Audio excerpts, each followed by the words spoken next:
Danielle. I'm an activist with Alliance for Choice, and we're a pro-choice campaigning group in Northern Ireland. So we do a few different things. A big one is lobbying for a change in law, which we have achieved on paper at least. Another big strand of work is addressing abortion stigma.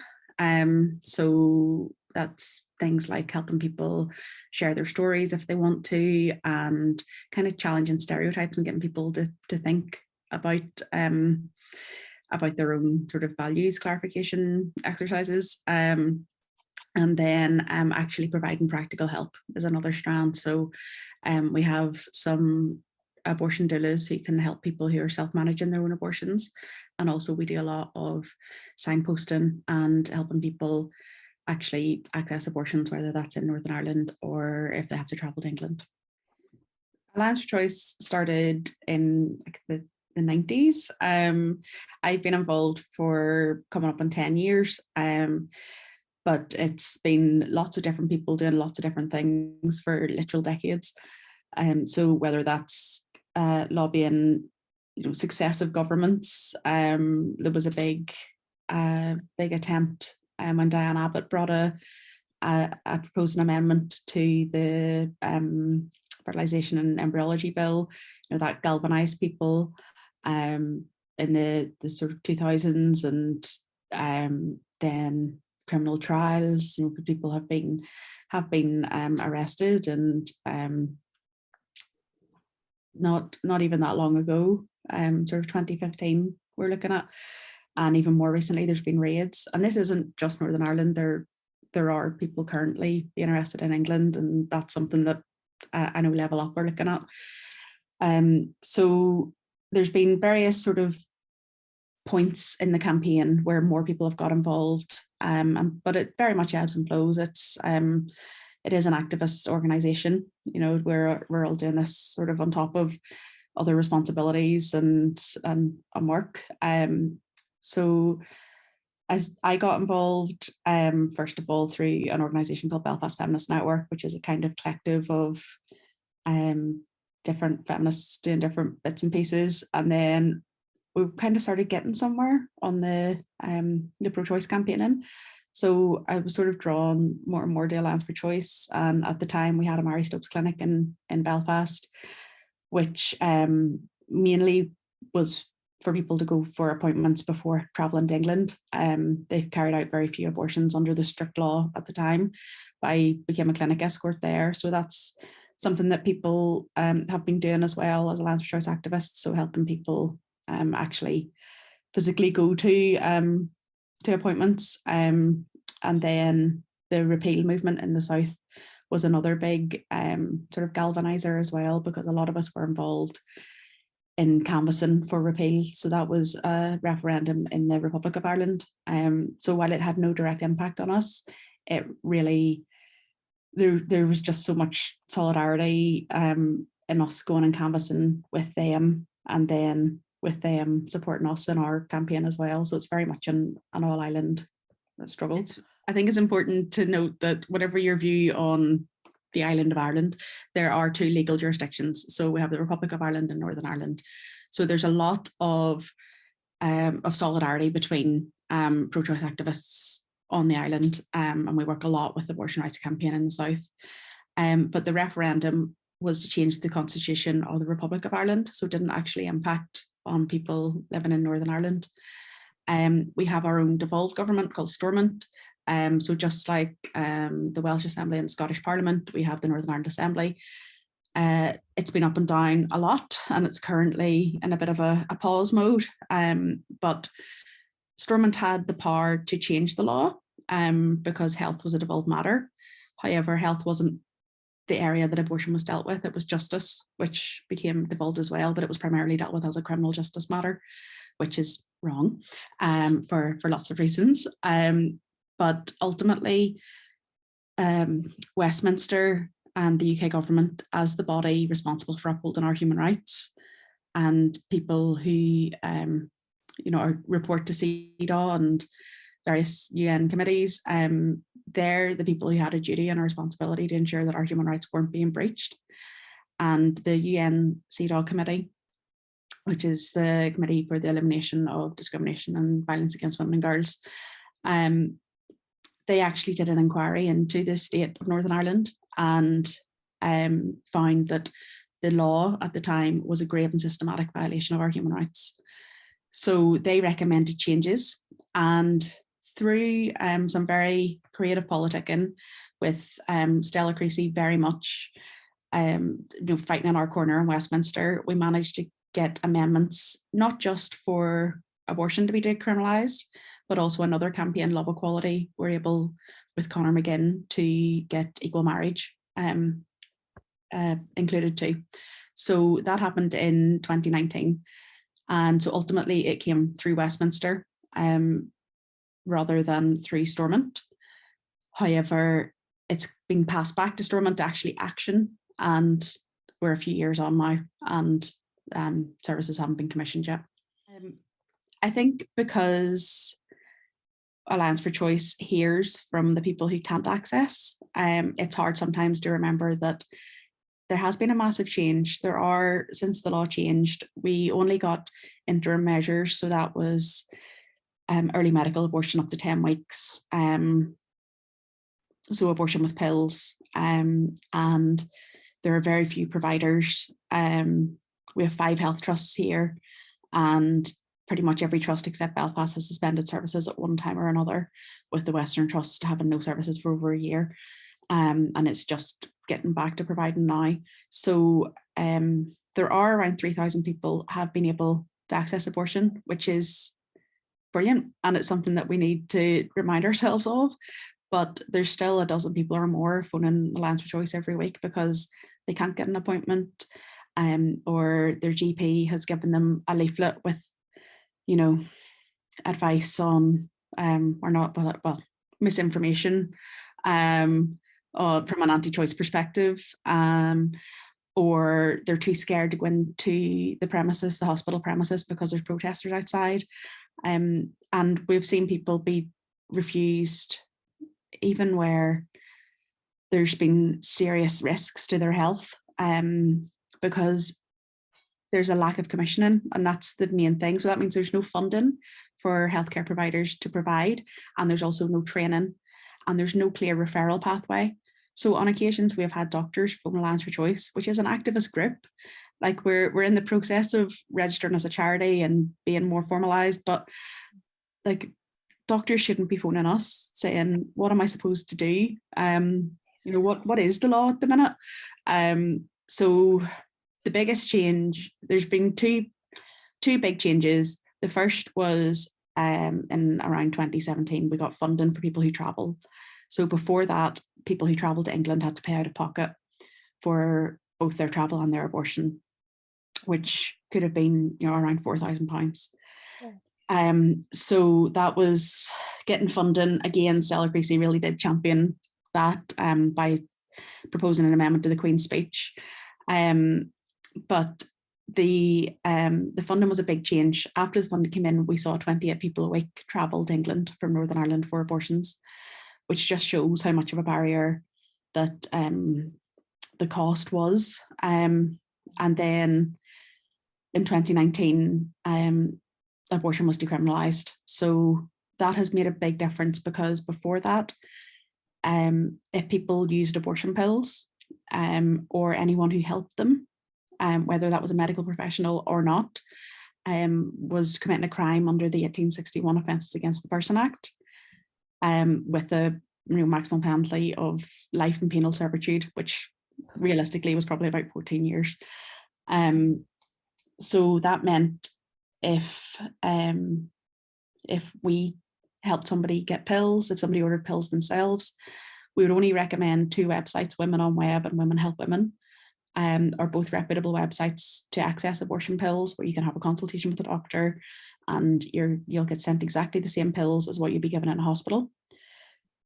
Now that's decriminalised in Northern Ireland, so people can order pills online, can use them, and if there are any complications, can go to the hospital without worry that they're going to be reported. Whereas we had, until the law changed, there was a woman who had helped her daughter get abortion pills, and the healthcare professional reported her to the police. So so that case was going on. We had another woman who'd used abortion pills whose housemates reported her.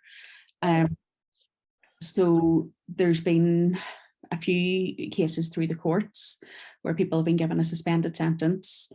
So, that kind of showed us that, the police didn't want to be involved in this. The judges didn't want to prosecute. It was like, it's not in public interest. So, but it was very much a threat that there could be prosecutions. And on top of that, on International Women's Day in 2018, there were raids on activist homes and workplaces, and the warrants were looking for abortion pills and instruments, as if people were, performing abortions on their kitchen table, which is so ludicrous. But nothing happened, nothing was found. However, people did have like laptops and phones taken for months and were left in limbo without knowing if anything was going to happen.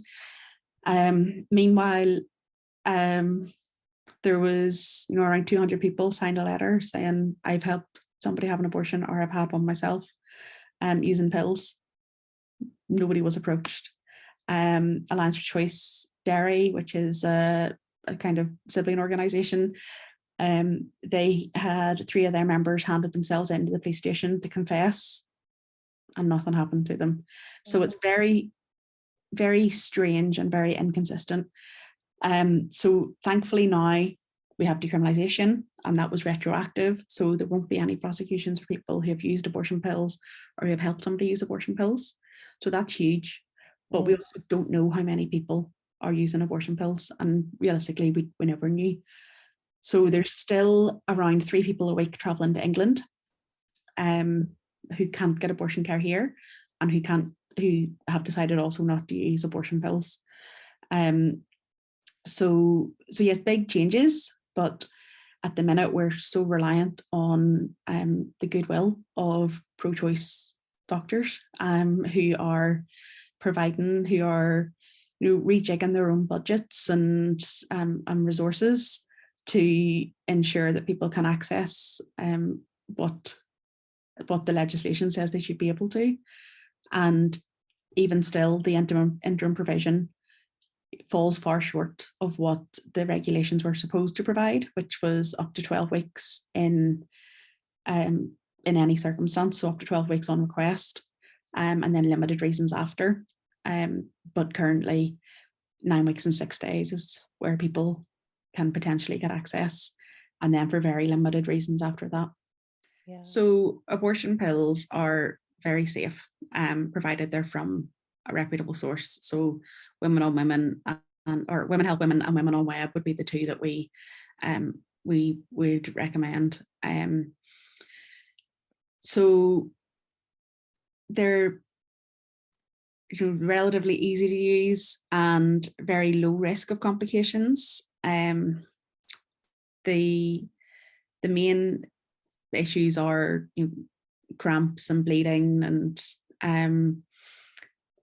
so that's why we have the abortion doulas then as well, who can help people if they have questions. There is a number that they can phone, so they can phone our doulas and ask, is this normal? Is this the normal amount of blood to lose, or this is how I'm feeling, should I go to the hospital? And now that we've got decriminalisation, people can go to the hospital without that worry. So yeah, I think abortion pills are safe, and self-managed abortions are safe. Like, it would be probably better if people could have the option of going to their doctor, and that reassurance. For some people, they will want that. But like, we've seen home use be brought in during the pandemic in England and Wales, and that's staying now because it is safe. So I think that's something to, when we're talking about like abortion stigma and things, I think there are there is some scaremongering around this idea of people, hemorrhaging at home or things like that. And that's not going to be the case in the vast majority. In over 99%. Abortion pills are safer than Viagra, which is one of the kind of meme ways of fitting it across, I suppose. But provided they're from a reputable source, they are easy to use by yourself to self-manage your abortion. And there are resources there. Women on Web and Women Help Women, their websites have information. We run abortion pills workshops, so people can be equipped with knowledge of what to do if they are using abortion pills themselves or supporting a friend who is. And then there are the abortion doulas as well.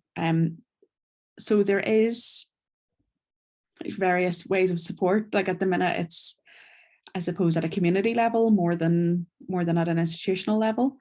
But I think the move to home use is certainly something I would like to see here, and telemedicine as well has been a big improvement, I think, during the pandemic.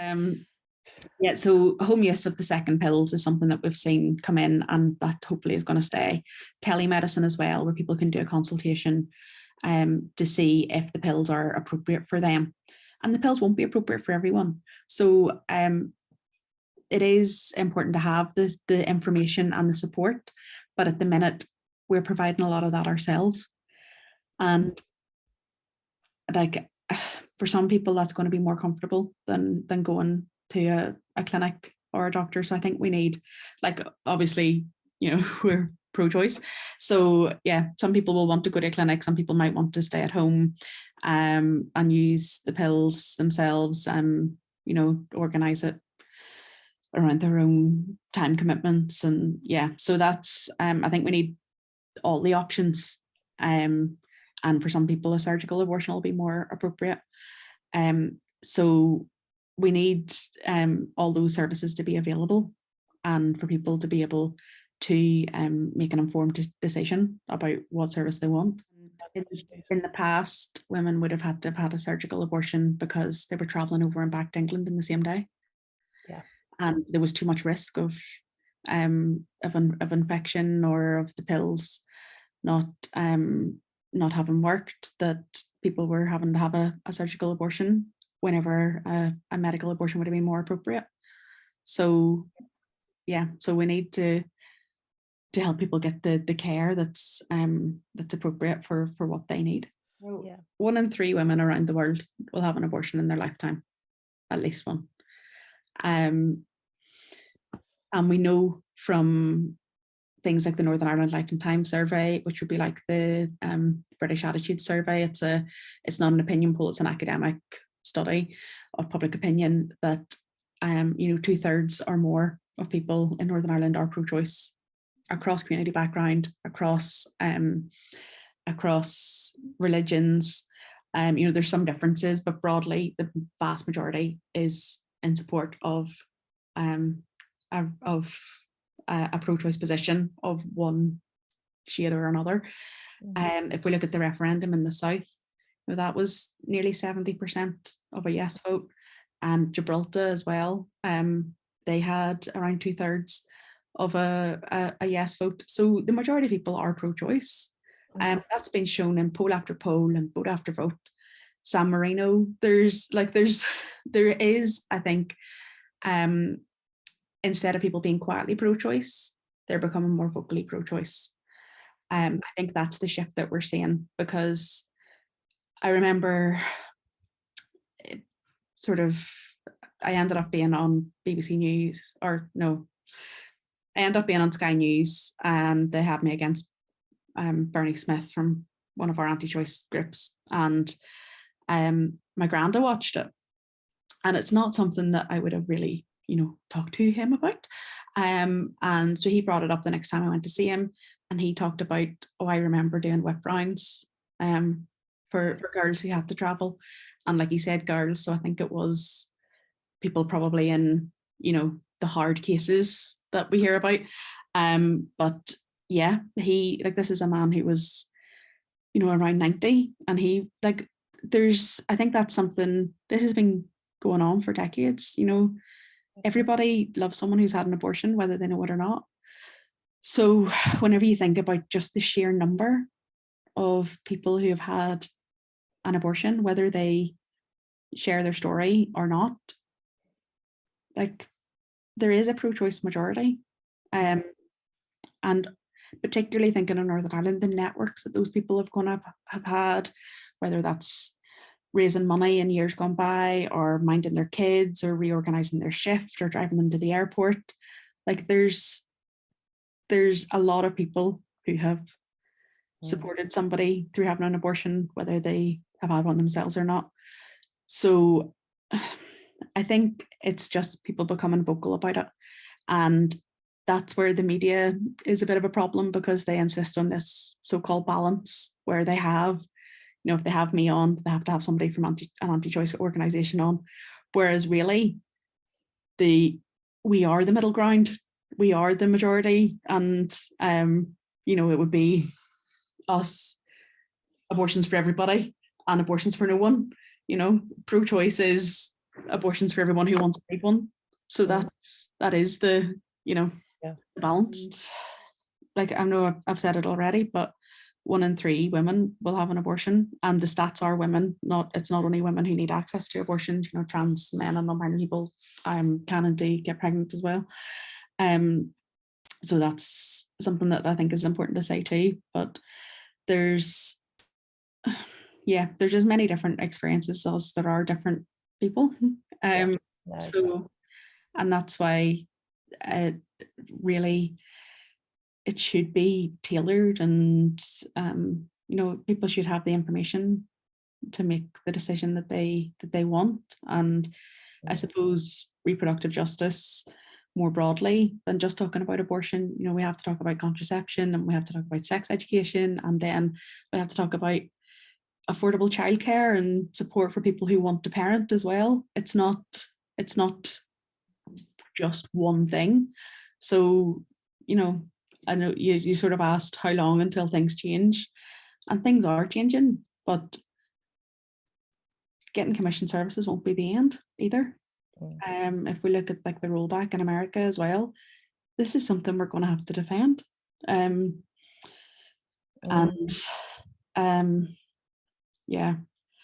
England and Wales aren't done yet either. That 1861 Act is still in force for use. The 67 Act is only a defence. So I know we're doing that. So yeah. I'm looking forward to coming to Loud Women Festival again and giving an update on what Alliance for Choice has been up to and the current situation in Northern Ireland. These are always very nice to me when I do jump on stage and interrupt your musical pleasure. So yeah, looking forward to another amazing lineup, and 2 days this time, which is really something else.